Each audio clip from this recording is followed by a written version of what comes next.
Hi guys, welcome back to Peasant Tony. Now today we are going to be talking about civil procedure and preparation for the New York bar exam. The main aspect of the civil procedure is determining and finding out which court should the plaintiff be able to bring an action in. There are two types of courts in the United States. There's the federal court and there's the state court. Now, in the terms of ranking, federal court is higher than the state court. So anything that cannot be brought in the federal court, rest goes to the state court. So your job, essentially, for the purposes of the New York bar exam, is to determine whether an action can be brought in the state court or not. To be able to bring an action in the federal court, there must be three elements that must be met. First is the subject matter jurisdiction. Second is the personal jurisdiction. And third is the venue. The first, subject matter jurisdiction, is the key aspects of the test. There are two types of subject matter jurisdiction. The action needs to only qualify for only one of them between the two. The first element of the subject matter jurisdiction is the federal question at law. Second is the complete diversity with amount in controversy. Now let me explain you what it means. Federal question. One of the ways to meet the subject matter jurisdiction is to have the cause of action arise from the federally enacted statute. So for example, usually such thing as copyright law. This is a federal law. Then the action brought on cause of copyright law meets the subject matter jurisdiction. Now, things that are not federal law would be such thing as the contract law. This tends to be a state enacted law. So if a person is suing somebody in the federal court based on the state enacted law, then the federal question is not satisfied and they cannot bring an action in the federal court. Usually, you don't need to memorize what types of law is. It's in the question. You need to read the question carefully, where it often says a plaintiff is suing the former employer based on racial discrimination that it under the federally enacted racial act or something like that. It's in the question whether the cause of action and then the law that relates to it arises from the federal law or the state law. And that way you can determine whether the subject matter jurisdiction is met. Now, if a person does not meet the federal question at law, a person can still bring an action in the federal court if complete diversity plus the amount in controversy is met. Complete diversity is met when people come from different states. For example, a plaintiff is suing a defendant under the contract law. Because it's a contract law, which is state law, it cannot be sued in the federal court unless there is complete diversity and amount in controversy is met. Complete diversity refers to the citizenships of each parties.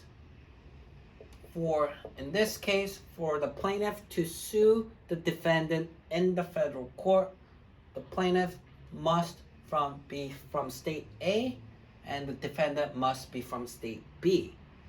Then there's a complete diversity between the parties. Plaintiff is from state A, defendant is from state B. And he must be suing for an amount greater than $75,000. There are two parts to the complete diversity test. Again, first, you need to make sure that all of the parties from the plaintiff side and all of the parties from the defendant side have complete diversity. And there has to be a claim for greater than $75,000. Another example is if a plaintiff is suing defendant 1 and defendant 2. A plaintiff is from state A, defendant 1 is from state B, defendant 2 is from state C, and suing for $100,000. Does this work? Does this meet the subject matter jurisdiction? If we do the analysis, is there a complete diversity? Plaintiff is from state A. Both of the defendants are from B and C. Now there is complete diversity because B and C states are clearly from state A. And the amount in controversy is greater than $75,000. So this meets the subject matter jurisdiction. Now I'm going to give you an example where it is tricky and it does not meet the subject matter jurisdiction. For example, plaintiff is suing a defendant 1 and defendant 2. Plaintiff is from state A. Defendant is from state B. Defendant 2 is from state A. Suing for $100,000. No, it doesn't meet because there's not complete diversity between the parties. If plaintiff 1 is from state A, plaintiff 2 is from state B, suing defendant 1 from B, defendant 2 from C. Again, complete diversity fails because one plaintiff is from the same state as one of the defendants.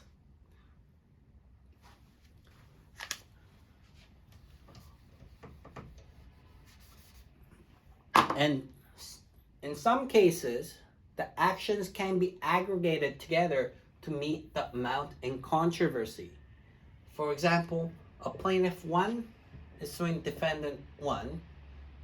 Plaintiff is from state A. Defendant is from state B. First action only sues for $50,000.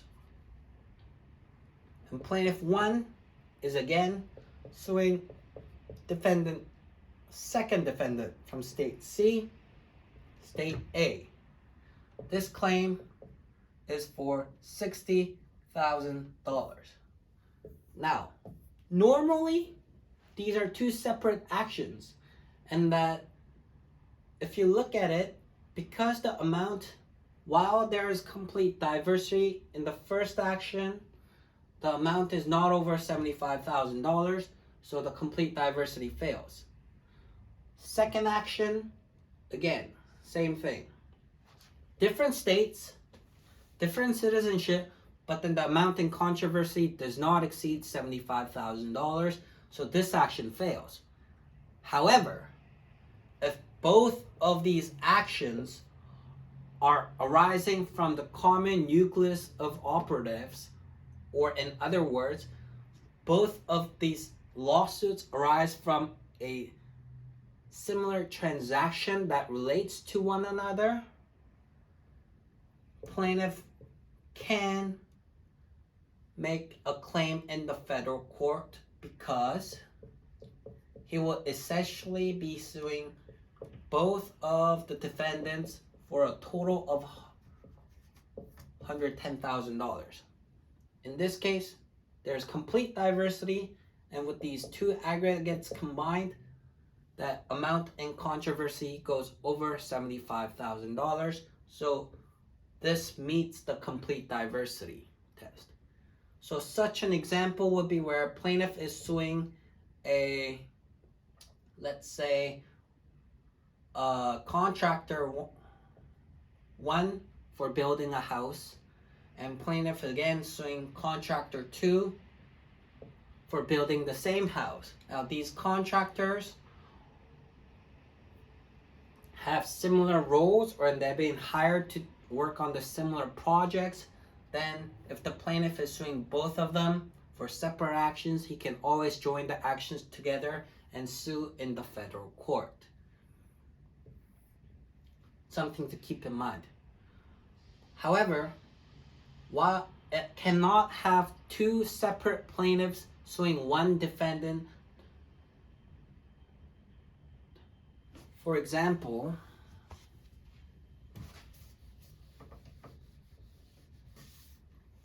if plaintiff 1 from state A is suing defendant 1 from state B for $50,000, and plaintiff 2 from state A is suing defendant 1 from state, well, let's say plaintiff 2 from state C is suing defendant 1 from state A for another $50,000. Plaintiff 1 and plaintiff 2 from A and C cannot join the actions together to sue defendant 1 for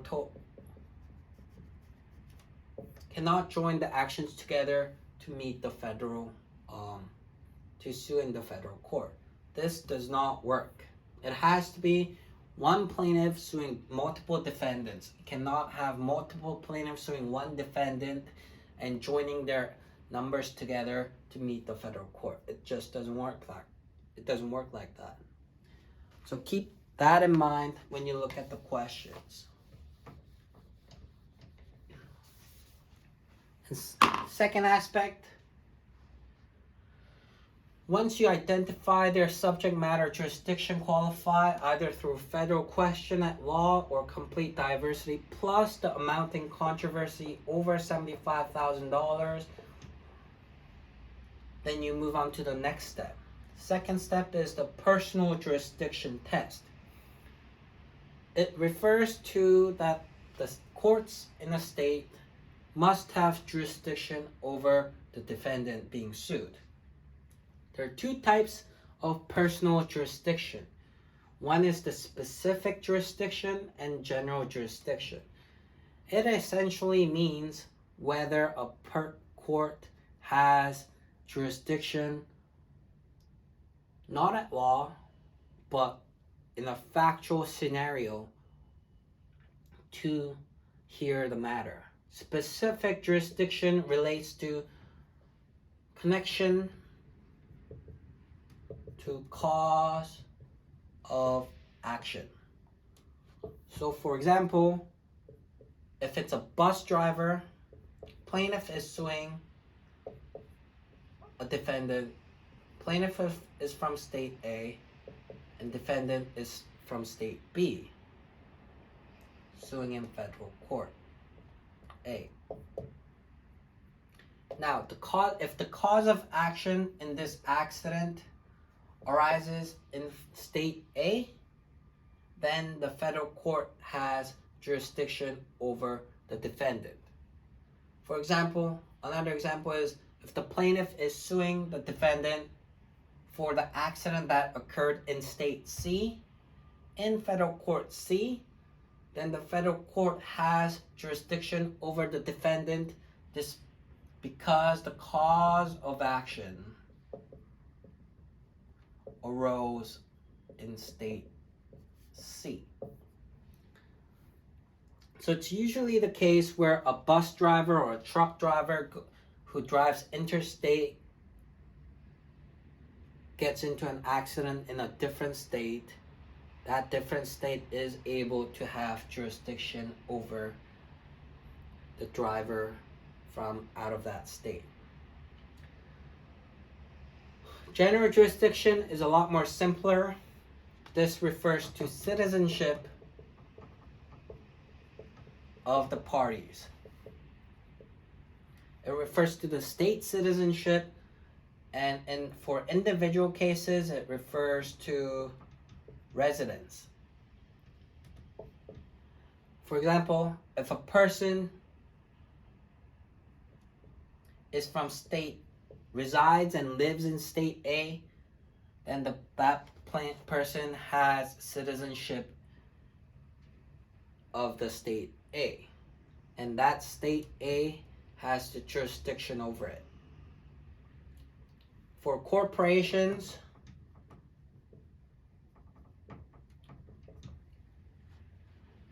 general jurisdiction refers to place of essential services, daily operations. So for corporations, corporations can have two citizenship. One is state where it has been incorporated. Two is state where headquarters reside. So for example, to be suing a corporation and you want to see if that state has jurisdiction over that corporation, a person is suing a corporation, a person is from state A, that corporation is incorporated in state B, and that corporation has a headquarter in state C. Then for the purposes of the determining citizenship of the corporation would be determined citizenship of both state B and C. So both states B and C would have jurisdiction over that corporation. Now, if the person elects to sue the corporation in federal court A, let's do that as an example. Let's see if this is possible.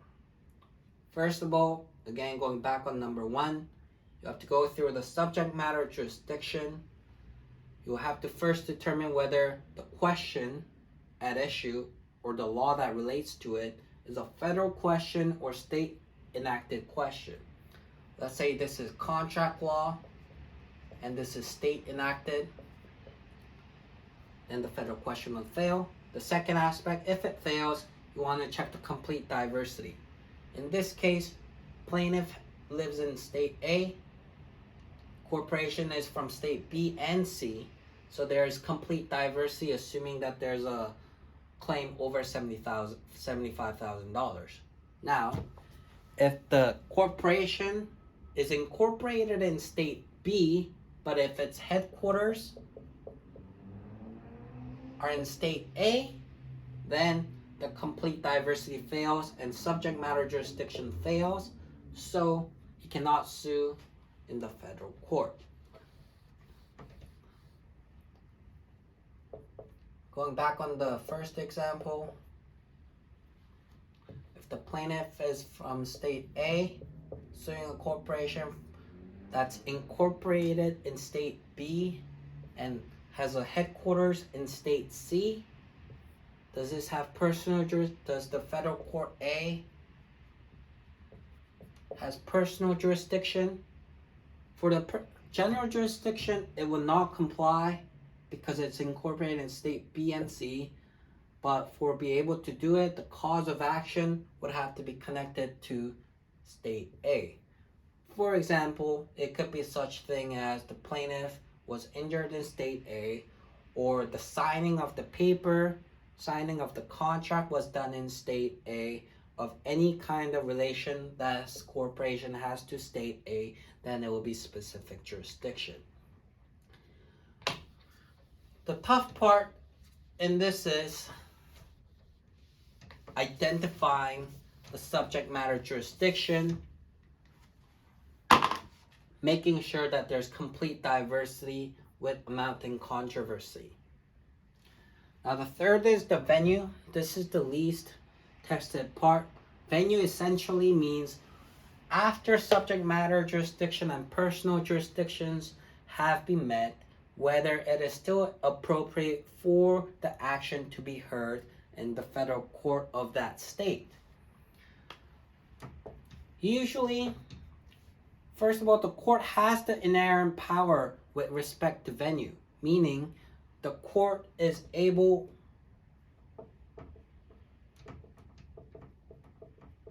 to exercise its inherent jurisdiction and determine whether that action can be heard in that court or not. It has the right, even if the subject matter jurisdiction and personal jurisdiction is met, the court can still move the action out from that court for convenience. Such factors you will consider is the list of witnesses. If most of the witnesses live out of the state where the action is brought in, then the court may exercise its inherent jurisdiction and remove the venue despite that action being compliance with the subject matter jurisdiction and personal matter jurisdiction. Or where the evidence is usually more or less the same, if it's really the concept of convenience and fairness that the court looks into when exercising the venue powers. Now, this is the brief overview of what's in the civil procedure. Again, the whole key aspect is determining, first, going through the subject matter jurisdiction test, the two parts, to able to satisfy the subject matter jurisdiction, the action must comply with at least one of the tests, which is federal question at law or complete diversity with amount in controversy greater than $75,000. If first part is met, you look at the second part, which is the personal jurisdiction, and you need to ask yourself, does the court has jurisdiction over the parties through specific jurisdiction, which means there's a defendant has a causal link to the state where the accident or the incident or the cause of action has happened, or the defendant is the citizenship of the state in which the action is brought in. And third, lastly, you'll have to check for venue problems, if any, such as whether all of the witness lists are, or whether it is convenient for the action to be heard in that state, in the court in that state, or the forum state. This is the brief overview of civil procedure part. The next aspect of the civil procedure has to do with the civil procedure rules. I'll get into the next video of it. Until then, please subscribe and please let me know if you have any questions in the comment link below. I will answer them. See you later.